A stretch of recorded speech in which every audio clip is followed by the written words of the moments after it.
Joining me now is GOP House Majority Whip Tom Emmer of Minnesota. His district covers the area northwest of Minneapolis. Thanks for joining us this morning, Congressman, on a very sad day.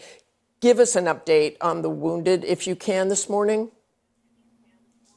Yeah, well, first, thanks for having me, Martha, and fortunately, under not the best circumstances.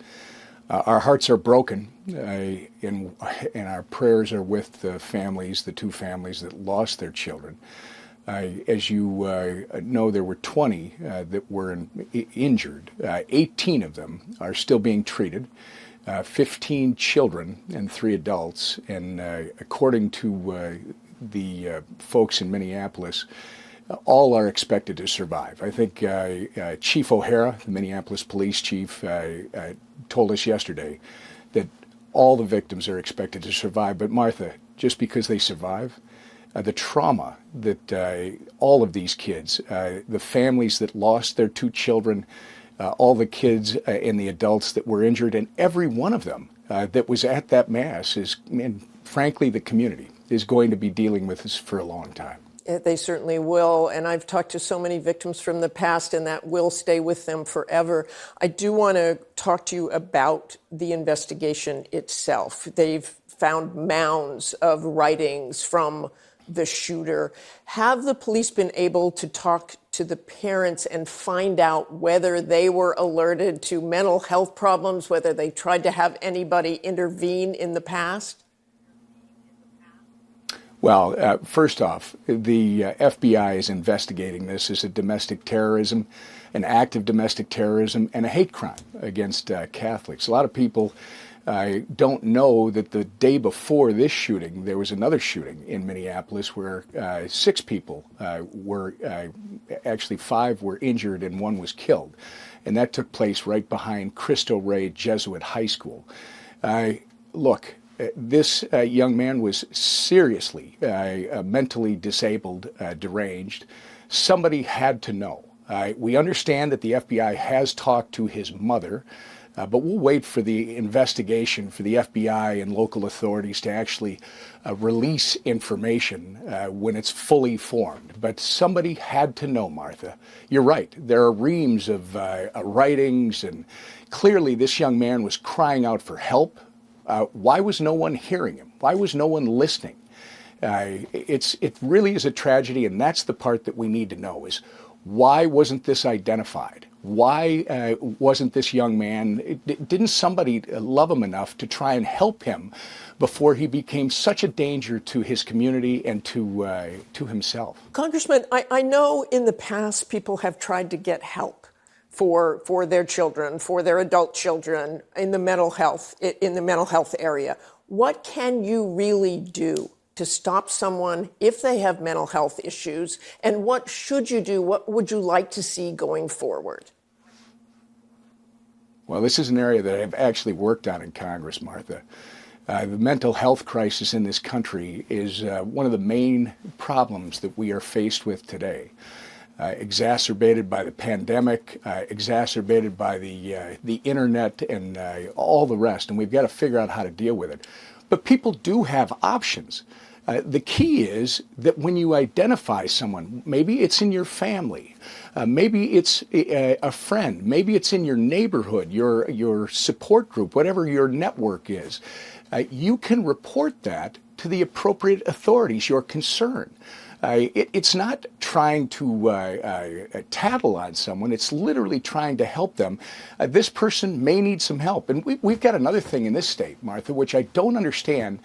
We're going to find out more because this young man never should have had access or been able to possess a firearm based on what little we already know. And somebody who had to know that, there's a red flag law in this state. And what that's all about is it's usually used by a parent or a law enforcement officer to go to the court and get an order that this individual, because of their emotional state, the mental challenges that they have, the mental illness, should not possess a firearm because they'd be a danger to themselves and or others.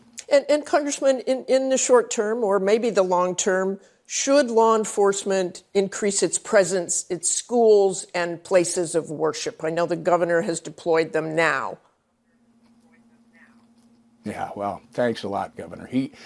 Yes, the answer is yes. The Catholic community, along with other faith-based schools in this area, just a couple of years ago, when Tim Walz and the legislature were blowing through an $18 billion surplus, they asked for some of those resources, Martha, for improving security in their schools. It was after the very sad incident in Kentucky.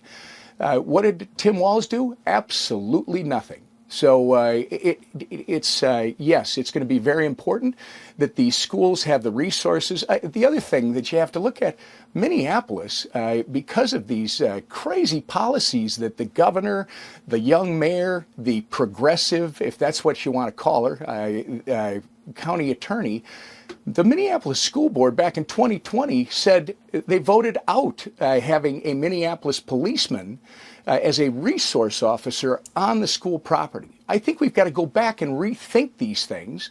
What works, what doesn't work, and we've got to start improving our game because it's going to be really important. Yes, you talk about what can be done after mass shootings in Buffalo and in Uvalde, Texas. Congress passed the bipartisan Safer Communities Act. It provided hundreds of millions of dollars for schools to expand mental health services, enhance safety measures.